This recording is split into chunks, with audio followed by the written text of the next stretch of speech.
Did you know for the first time ever, Tanzania is going to host the International Air Law Treaty Workshop, hosted by Tanzania Civil Aviation Authority, TCAA.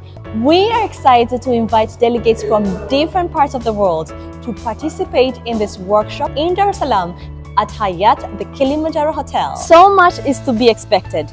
Beautiful sceneries, dialogues on aviation treaties, and so many social activities. Do not plan to miss this. Jambo, Bari. My name is Pia Mamlaka. I'm the Director of Legal Services from Tanzania Civil Aviation Authority, United Republic of Tanzania. But I'm also the 4th Vice Chairperson of the ICAO Legal Committee.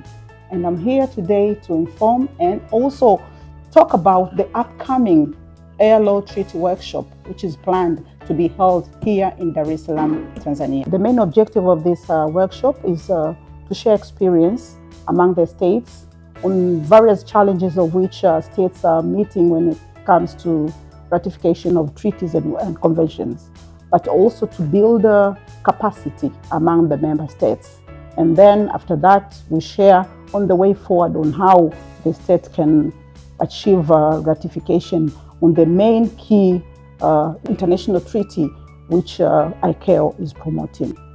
By hosting this workshop, Tanzania contributes to the universal ratification and implementation of ICAO treaties, strengthen legal capacity, building passengers' confidence, and advancing safe and efficient growth of international aviation.